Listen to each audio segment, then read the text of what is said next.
to improve your communications as a construction project manager.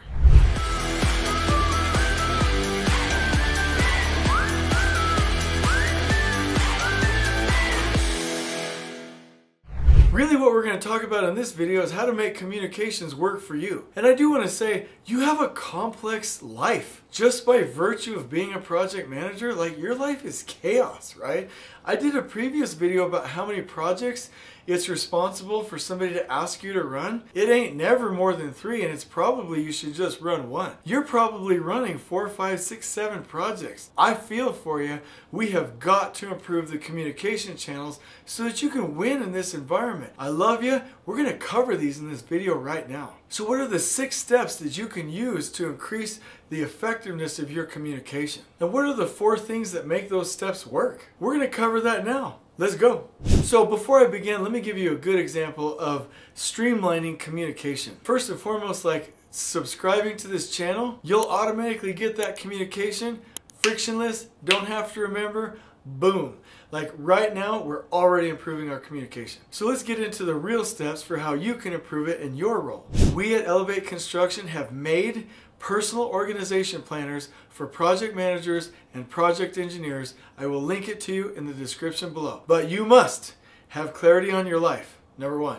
Number 2, keep a to-do list in a disciplined way, all out of your head. Number 3, have leader standard work. And number 4, time block your days. Yes, I said time block. You're probably thinking to yourself, my life is chaotic, I can't do it. Yes, you can. That's just a thought. We can get a better one. So here's what I want you to do.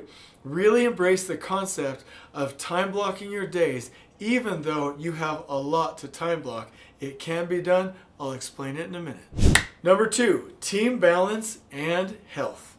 This is what you're going to want to do with that process. First of all, for your team or your teams, God forbid, you should have a coverage schedule and cover in your weekly team meetings PTO and needs for coverage for your project site so that you know there's always someone supervising the work with a safety presence in the field and always attending to the needs of the projects that you have. That's number 1. It will keep your team and you from overburden. As a part of that, I expect to see that coverage calendar either on the wall in your conference rooms or in your online systems, however you manage those multiple projects. And everyone on your project should know who's covering, what the key activities are, who's on PTO, so that you're never stuck in an emergency having to cover for someone because it wasn't planned. This will enable you as the project manager to have that level of communication that will prevent emergencies. And like I said in previous videos, please create that culture at work and at home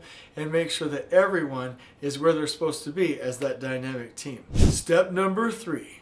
Right? Once you have a personal organization system and that is aligned with the needs of the team and there's proper coverage, I'm asking you to be open to more communication channels. Let me say it like this. You are not a professional email answerer. I love email. Here's what email does. You write it and you're like, oh, I wrote a little book. That's awesome. Your brain releases dopamine. Now you formed an addictive habit cycle. You send another email. You're like, oh, that feels so good. I love that. That's so pretty. Oh, you do another one. You're like, oh, I love my signature. It's so beautiful. I feel so important. I am so cool. I love me some me. Like that's what you're thinking, right? You keep sending email after email after email, and it's like you're just doing drugs over here, and like your pharmacy in your brain is just reducing chemicals that create this addictive cycle. And pretty soon all day it's just emails, emails, emails, emails, and you are wasting at least 2 to 4 hours every day. Stop it.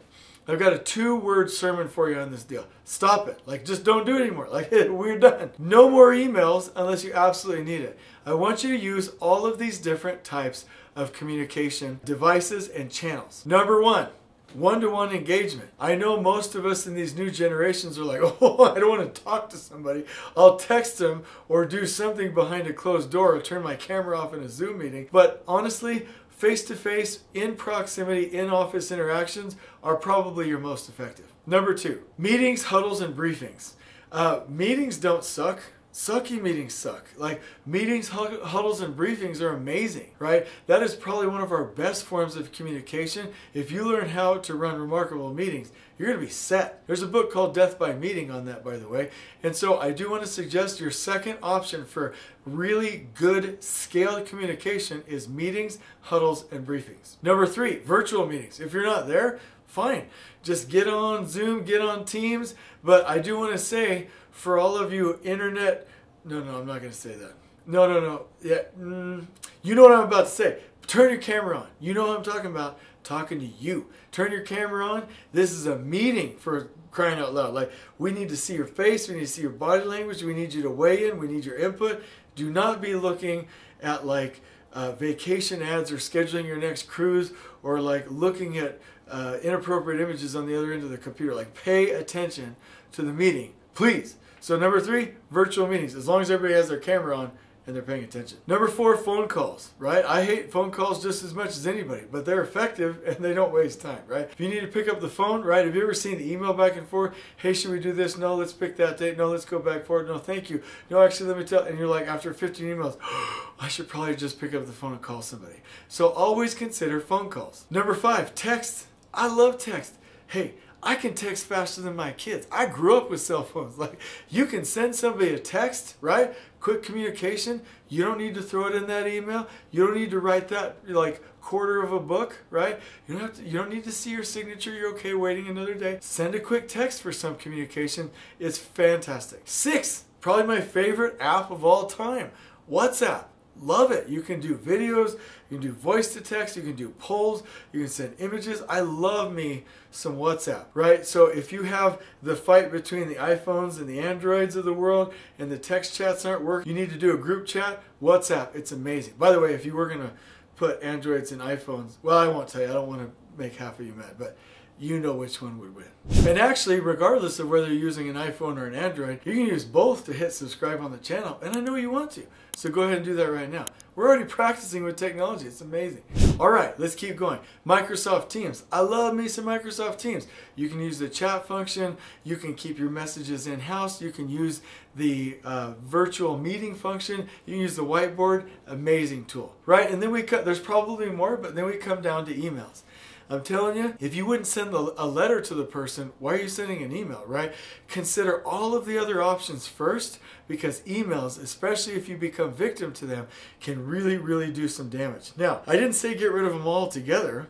If you need to send that transmittal, great. If you want to put that trade partner on notice, great. You want to do a mass notification, great. I love it. But just use them sparingly, because if you do everything default by email, you've taken your response time and automatically shifted it from a possible real time to a 24, 48-hour response time, and you're batching work, and that's all you're doing now, and it takes extra time, and you have to like write the email, check the email, proof the email, send the email, read the email, decipher the email, interpret the email. Like, it's just like, it literally takes 3 to 4 times the amount of work that it would to just make a phone call or send a text. So use all the different communication channels that are available to you. That is a key step for you as a PM. And then number 4, we'll close this out strong. Once you know that you have your personal organization system, you have good coverage, people are present on the team, you have good proximity, good communication channels, put everything in sequence, right? So what I mean by that is there should be a natural flow. If I'm talking about the last planner system, for instance, I want my long-term planning to filter into my weekly work planning, to filter into my day planning, to then filter into talking to the crews, to then filter to the team, and then to create a repeating cycle, right? So as a project manager, you probably have multiple superintendents spread out all over the place. You probably have multiple projects. You have owners calling you all the time. I would 100% say, hey, time block, all supers, we're doing it from 8 to 9 every morning, right? We're going to time block that in, right?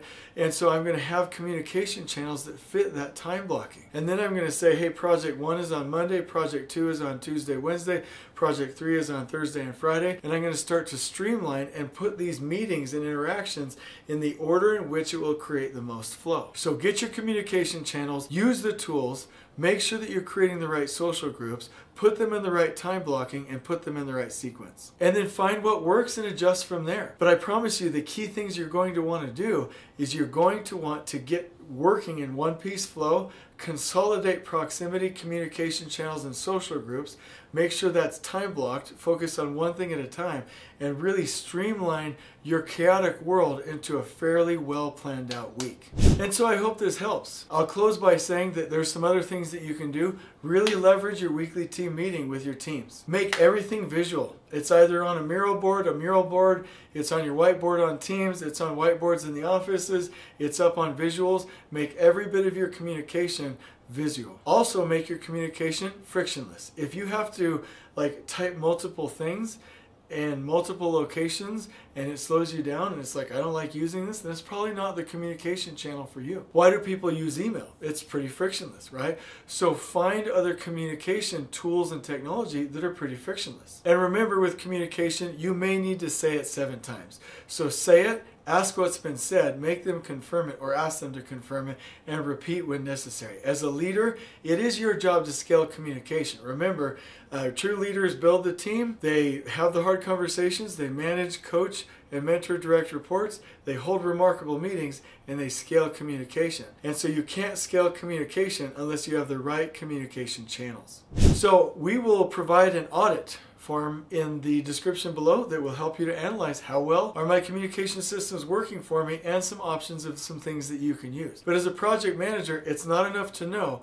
You must be able to get people to do. And in order for people to do, it comes down to communication. I'll close by saying I once talked to an international lean expert, and he said, Jason, all breakdowns in every business I've ever seen come down to communication. And so designing effective communication systems is one of the first priorities for you and your success. On we go.